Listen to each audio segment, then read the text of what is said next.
Halo guys, gua Vincent dan di video kali ini gue bakal bahas tentang uang dingin. Video tentang uang panas udah pernah gua bikin, jadi buat kalian yang belum nonton, boleh cek videonya dulu ya. Menurut Bareksa, uang dingin merupakan istilah dari uang yang tidak akan dipakai dalam jangka waktu tertentu. Bareksa juga ada bilang, kalau menggunakan uang panas itu untuk berinvestasi menyalahi kaidah dasar untuk berinvestasi, yang harus menggunakan idle money alias uang dingin atau uang nganggur.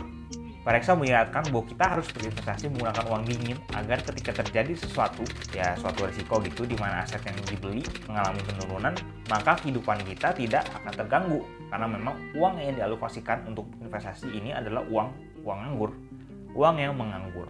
Nah, itu poin pentingnya tuh. Kalau kalian udah mulai investasi, pastikan uang yang dipakai adalah uang dingin. Uang yang nggak akan mengganggu arus kas dan kehidupan kalian ketika investasi kalian mengalami penurunan. Atau sekalipun rugi gitu, nggak apa-apa. Tetap tenang, aman. Karena nggak mengganggu kehidupan kita sehari-hari. Jadi kalian nggak akan stres atau kepikiran terus kalau uangnya hilang. Intinya tuh uang dingin tuh uang yang kalian nggak masalah kalau sampai hilang. Ya udah rela lah. Kalau hilang juga nggak apa-apa lah, nggak akan mengganggu juga gitu.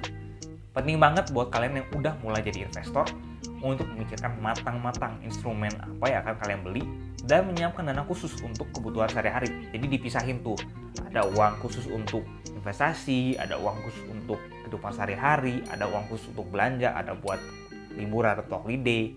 Jadi ada wadahnya masing-masing, nggak kecampur di satu tempat. Dengan kata lain ya kita harus punya alokasi aset. Dipisahin uang mana dipakai yang bakal dipakai buat investasi, mana yang buat kehidupan sehari-hari. Kalau kecampur sih bisa bahaya karena bakal dipakai buat semua gitu.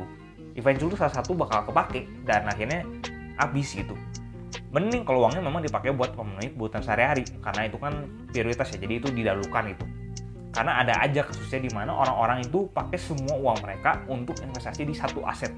Satu aja langsung all in, masukin uangnya di tempat itu.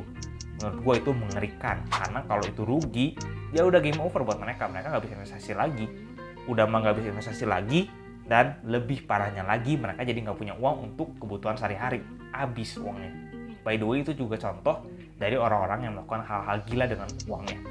Mereka sebenarnya nggak gila, tapi tindakan mereka emang gila sih menurut gua karena mereka all in itu satu tempat, dan lebih parahnya kalau mereka nggak tahu itu uangnya ditaruh di mana, nggak tahu ngasilinnya bakal kayak gimana, risikonya bakal kayak gimana, ataupun nanti kalau terjadi apa-apa bakal gimana. Bener-bener nggak banyak mikir, langsung masuk.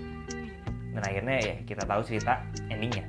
Udah kebayangkan ya betapa mengerikan orang-orang yang berinvestasi tanpa belajar, punya ilmu dan pengalaman, dan yang paling penting punya basicnya. Basicnya apa tuh? Ya literasi keuangan dan money atau financial management. Kalau di level yang paling basic aja masih banyak yang belum menguasai, rasanya bakal susah untuk ngomongin investasi. Mungkin nanti gue bakal bikin satu video khusus kenapa bisa kayak gitu, atau kenapa kayak gitu sih. Kenapa susah ngomong investasi kalau belum punya basicnya.